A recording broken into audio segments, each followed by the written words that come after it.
अस्सलाम वालेकुम। उम्मीद है आप सब खैरियत से होंगे।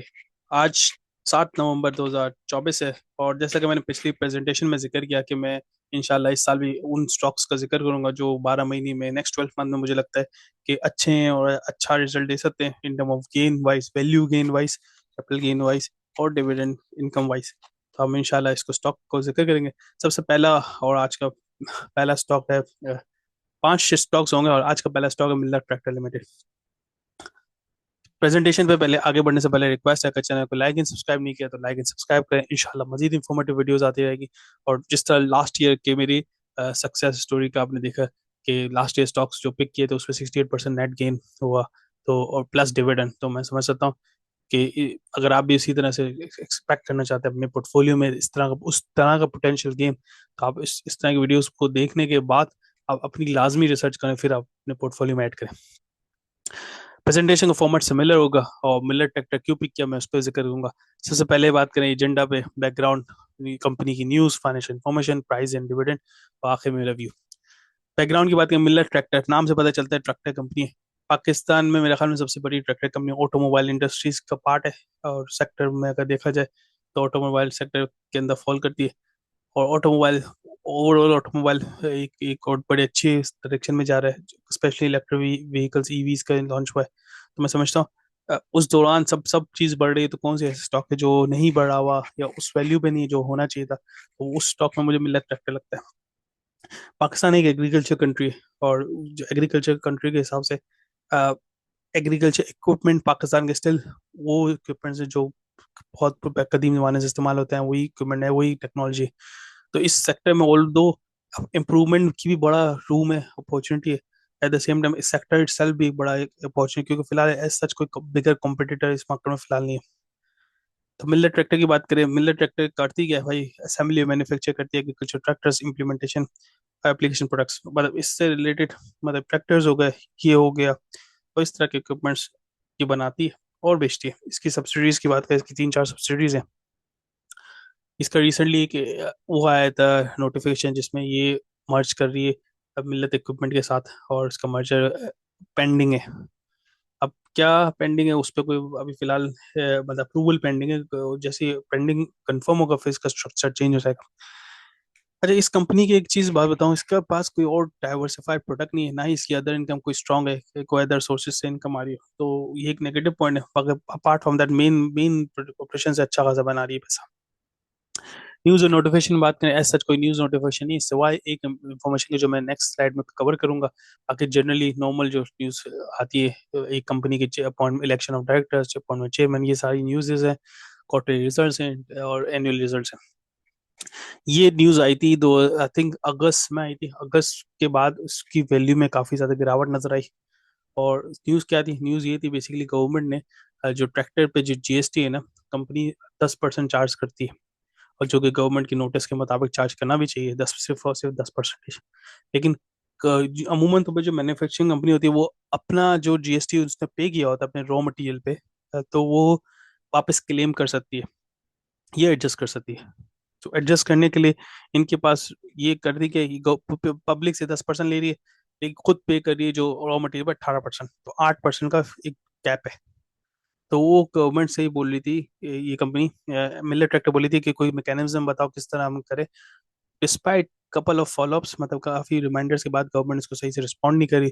तो इन्होंने डिस्कस किया था कि हम अपना ऑपरेशन क्लोज करें। उन्होंने एक महीने, आई थिंक एक महीने से थोड़ा कम, शायद 2 वीक से 3 वीक से इन्होंने ऑपरेशन क्लोज रखे थे, जिसकी वजह से इनके अच्छे खासे इम्पैक्ट पड़ा इनके ऑपरेशन पे, रिजल्ट्स पे, अकाउंट्स पे, प्रोडक्शन पे। क्योंकि ये इनका इनका ये व्यू है कि हमारा पैसा बन ही नहीं रहा और हम कैसे अपने रन करें, क्यों हमारा पैसा फंसा हुआ रिफंड्स में। तो ये नोटिफिकेशन आया था जिसकी वजह से कीमत गिरी और अच्छी खासी गिरी। फिर ऑब्वियसली ऑपरेशन वापस रिज्यूम किए। और मैं समझता हूँ कि इनके पास एक रिसीवेबल बैलेंस आ रहा होगा गवर्नमेंट की तरफ से, जो कि टैक्स के एवज में रिसीवेबल है, और वो बढ़ते और बढ़ते जा रहा हो, क्योंकि उसको गवर्नमेंट ने इनको अलाउ नहीं किया कि 10% से ज्यादा काटे, 10% ही काटने जीएसटी के मद में। लेकिन इनको रॉ मटेरियल पर 18% कट रहा है, जो कि ऑब्वियसली गवर्नमेंट ने जीएसटी इसका चेंज किया, लेकिन इसका चेंज करना भूल गए, जो कि प्रॉब्लम है। तो इसके वजह से क्लोज भी थी, फिर वापस से इस कंपनी ने क्लोज कर दिया और बोला गवर्नमेंट को, सॉर्ट ऑफ अल्टीमेटम दिया गवर्नमेंट को कि भाई आप जब तक ये सॉर्ट नहीं करें तब तक ऑपरेशन रिज्यूम नहीं करेंगे। फिर उन्होंने ऑपरेशन रिज्यूम कर लिए, ऑब्वियसली घुटने टेक दिए क्योंकि उन्हें कंपनी भी चलानी है। फाइनेंशियल रिजल्ट्स की बात करें, इस क्वार्टर के फाइनेंशियल्स में इस क्लोज डाउन का बहुत ज़्यादा इम्पैक्ट हुआ, क्योंकि और उसका बहुत ज़्यादा इम्पैक्ट नज़र आ रहा है हमें इसकी ईपीएस पे। आप देखें 3 रुपये ईपीएस रहा इस क्वार्टर पे। लेकिन अगर एनुअल रिजल्ट्स के देखें, एनुअल रिजल्ट इसका एक्सीलेंट है, मैं समझता हूँ एनुअल रिजल्ट की बेसिस पे हमें बिल्कुल इसको कंसिडर करना चाहिए। इस क्वार्टर को इसलिए डिस्कार्ड करना चाहिए क्योंकि इसमें ऑपरेशन में मिसमैनेजमेंट तो नहीं बोलूंगा, ऑपरेशन एनोमली थी, मतलब ऐसा नॉर्मली होता नहीं जो हुआ। करंट एसेट करंट लाइबिलिटीज के बड़े अच्छे 27 अरब करंट एसेट है, करंट लाइबिलिटी 23 अरब है, which is good for this size of company. बाकी इसके एनुअल रिजल्ट में लगाना भूल गया, लेकिन एनुअल रिजल्ट आप देख सकते हैं बड़ा एक्सलेंट रिजल्ट है। इन्होंने एनुअली कोई डिविडेंड अनाउंस नहीं किया, और कहा ये कि जब इनका मर्जर, जैसे मैंने इनिशियल स्लाइड में जिक्र किया था कि इसका ना एक अपनी सब्सिडी से मर्जर हो रहा है, और मर्जर करंटली पेंडिंग है लाहौर हाई कोर्ट के पास, मतलब लाहौर हाई कोर्ट अप्रूव कर देगी तो मर्जर अप्रूव हो जाएगा, और जब मर्जर अप्रूव होगा तभी डिविडेंड देगी। इनके ये मर्जर का एक क्राइटेरिया, एक एग्रीमेंट था जिसमें लिखा हुआ था जब तक मर्जर कंक्लूड नहीं होता तो कोई डिविडेंड अनाउंस नहीं करेगी। तो उन्होंने ईयर एंड रिजल्ट्स में डायरेक्टर ने बोला कि मर्जर की वजह से हमने दे नहीं रहे, अगर मर्जर जैसे हो जाएगा तो हम देंगे। तो डिविडेंड एक्सपेक्टेशन क्रिएट हुई है। अच्छा, वैल्यू वाइज ये जैसी वो न्यूज आई थी ना क्लोजर वाली, ये 514 या 15 पे चला गया था, और मैं समझता हूँ वो एक बड़ा ही हॉट टाइम था उस लेने का, अगर किसी ने लिया हो तो। मैंने खुद उस वक्त 500 आई थिंक 19 से 520 पे लिया था, और मैं स्टिल होल्ड कर रहा हूँ। तो मेरा व्यू यही है, ऐसा डिप मारे तो excellent opportunity to get in 571 पे। In my view in the next 12 month इसमें आराम से 70 से 80 रुपए का गेन आ सकता है, मतलब 650 के करीब पहुंच सकता है। तो कोई इसमें शक और रिस्क नहीं है। और प्लस इसका डिविडेंड एक्सपेक्टेशन डेवलप की हुई है एनुअल अकाउंट्स में, मैं समझता हूँ उसका भी एक अलग बेनिफिट होगा, और की कैपिटल गेन का भी अलग बेनिफिट है। तो कीप दैट इन माइंड। बाकी मेरा व्यू और लास्ट फाइनल व्यू क्या भाई, फंडामेंटल स्ट्रॉन्ग कंपनी है क्योंकि इसके लीडर भी है, इसका एज सच कोई कॉम्पिटिटर इसके लेवल का नहीं है। पाकिस्तान एग्रीकल्चर कंट्री, एग्रीकल्चर पे हमेशा फोकस रहेगा, एटलीस्ट आने वाले 10 सालों में तो फोकस रहना ही पड़ेगा गवर्नमेंट को एग्रीकल्चर पे, अनटिल अनलेस कोई स्ट्रॉन्ग सोर्स ऑफ इनकम बन जाए। जब गवर्नमेंट की नॉर्मली बजट में ना फार्मर का बड़ा जिक्र होता है, स्पेशली एग्रीकल्चर कंट्रीज का जिक्र करना ही पड़ेगा। तो जब फार्मर को इंक्लूड करती है तो मैं समझता हूँ तो इस सेक्टर को भी इवेंचुअली इसका बेनिफिट है। नेक्स्ट चीज, फ्रॉम अ बिजनेस परस्पेक्टिव, किसी कंपनी में अगर अपॉर्चुनिटी टू ग्रो हो ना, तो मैं समझता हूँ उसमें इन्वेस्ट करना चाहिए। इस सेक्टर में अभी तक ये पुरानी टेक्नोलॉजीज कर रहे हैं, इसमें अगर ग्रो करना चाहे तो इसमें बड़ा रूम है कि ग्रो कर सकती है इस तरह से कि ईवी इलेक्ट्रिक लेके आ जाए, एडवांस टेक्नोलॉजी लेके आ जाए ट्रैक्टर्स में, जो कि फिलहाल मुझे लगता है मिसिंग है। और एडवांस ट्रैक्टर में ये वो ट्रैक्टर होते हैं कि लाइट वेट ट्रैक्टर हो गए, सोइंग सीड, इस तरह की सारी चीज़ें। बाकी ये लॉन्ग टर्म के लिए डेफिनेटली बहुत अच्छा स्टॉक है मेरे मेरे व्यू के मुताबिक। और इसलिए भी अच्छा है कि आप इसकी वैल्यू देखें, जब जब पाकिस्तान मार्केट 40,000 50,000 पे थी तब इसकी वैल्यू कहाँ थी, 600 700 800 900।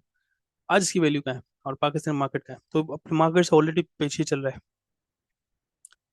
और आखिरी मैं देख रहा था 2000 अर्ली दिस ईयर का डायरेक्टर्स ने काफी परचेजेस की अपने इन शेयर्स की। तो that also give me indication कि जब डायरेक्टर्स इंटरनल बंदे परचेज करें तो there is something in the company जो जो उनको लगता है कि स्ट्रांग है। तो इन्वेस्ट, दैट्स इट, यही मेरा व्यू था। अच्छा, मेरे व्यू के मुताबिक जैसे ऑल्दो ही मेरी नेक्स्ट नेक्स्ट 12 मंथ के पिक है के शेयर का पार्ट है, लेकिन मेरी सजेशन आपको ये है कि आप बाय करने से पहले ना अपनी रिसर्च करें, और इंशाल्लाह मेरी वीडियो आपको हेल्प आउट करेगी कि रिसर्च करने में। और फिर रिसर्च करने के बाद आपको लगे दोनों सेम कमेंट कर रहे हैं या दोनों का सेम कंक्लूजन है, मेरा व्यू भी ये बाय करना चाहिए, आपका व्यू भी बाय करना है तो बाय इट। अगर आपका व्यू लगता है बाय नहीं करना चाहिए तो आप नहीं करें, लेकिन I have a strong believe कि ये भी अंडर वैल्यू शेयर है। दैट्स ये मेरा व्यू था। तो कोई चीज़ मिस आउट की मुझे बताना, इंशाल्लाह next video coming very soon. Channel को लाइक एंड सब्सक्राइब नहीं करें, लाइक एंड सब्सक्राइब करें, मजीद इंफॉर्मेटिव वीडियो आती रहेगी। जज़ाकल्लाह, अस्सलाम वालेकुम।